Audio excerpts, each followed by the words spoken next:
Archimedes said, give me a lever long enough and a fulcrum on which to enough to move the world onto a path to a better future. And a fulcrum on which to place it.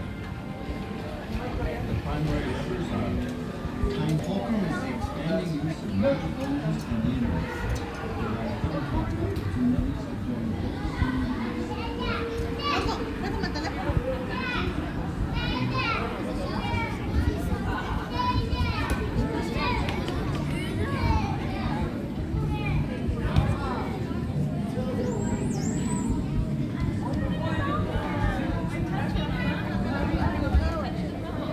water use and shifting some amount of protein production from land to ocean will allow us to achieve the primary farming to capture fish.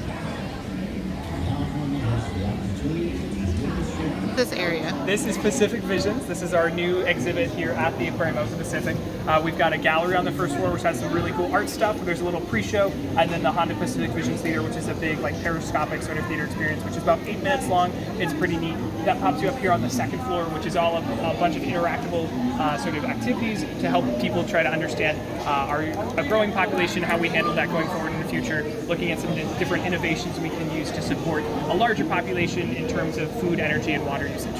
And this is always going to be here? Mm-hmm. This is a permanent? Yep, this is a new expansion. We might do things like we might add new films or new art, things like that every few years, but this is new, and this is basically what's going to be.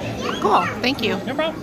They're a species of tuna. They're a very popular seafood, especially in sushi. Really high-grade yellowtail is used in sushi. So we're talking about marine aquaculture here, so like basically sea farming. Farming in the sea of like different oysters, kelp and algae, as well as fish. So these guys are a big open water species. They are found here off the coast of California, so they'd be a really awesome candidate for being farmed off the coast. Right now they're not. Right now they're not. The U.S. doesn't really have any aquaculture farms. There's one small one off the coast of Hawaii, but there are a few other ones around the world that are, there are other countries that are implementing them.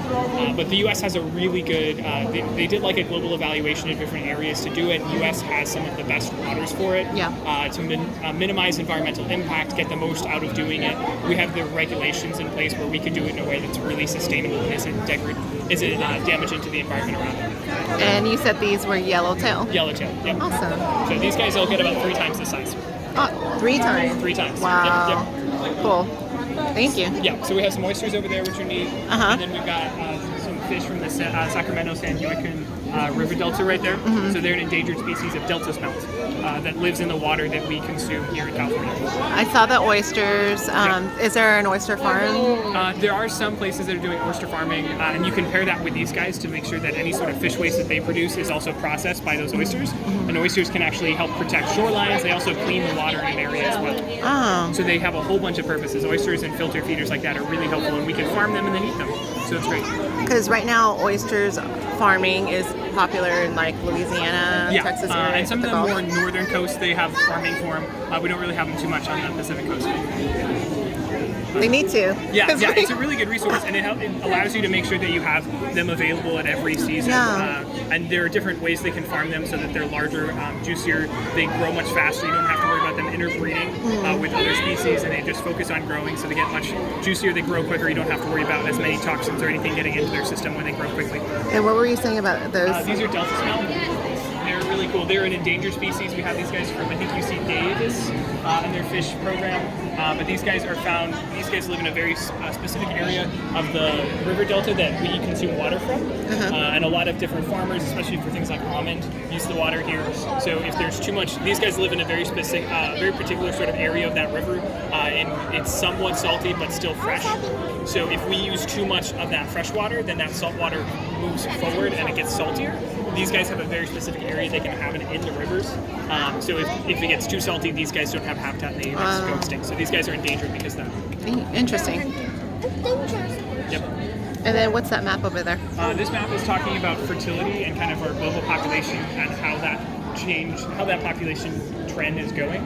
So it's stressing that our fertility rate, which is defined as the number of kids that a woman has in her lifetime, is going down. So it's not like an ability, someone's ability to have kids, but it's rather their choice to have kids, or how many kids that they actually have. So we can see that it was growing very rapidly, and now it's slowing down, and its growth. The population is still growing, but it isn't growing nearly as fast as it was.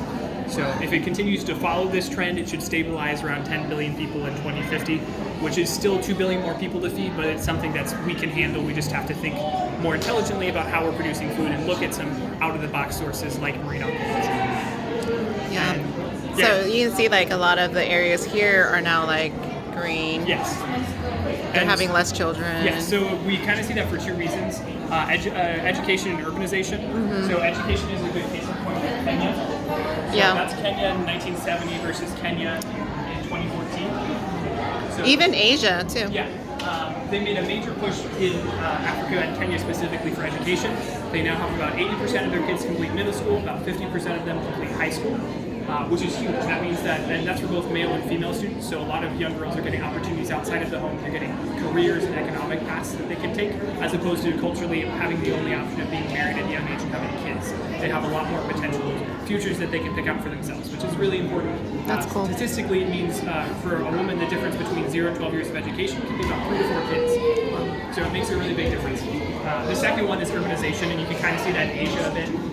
North America, I'm sure if you looked 40, 50 years before this would be orange, if not yellow, or red. Yeah. My grandparents had like 6 or 7 siblings because they worked on farms. They needed people helping out. Even Mexico, you can see it like right there. Yeah. So as you get more people living in city, your kids are less of a resource and more of an investment. It just changes a little bit. That's neat. Yeah. Thank you. No problem.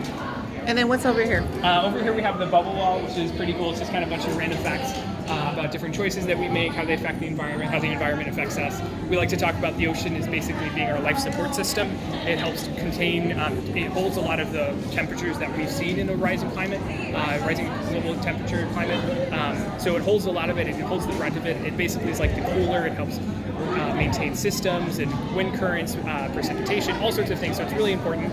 So this is all about different ways we affect it and how we can protect it as well.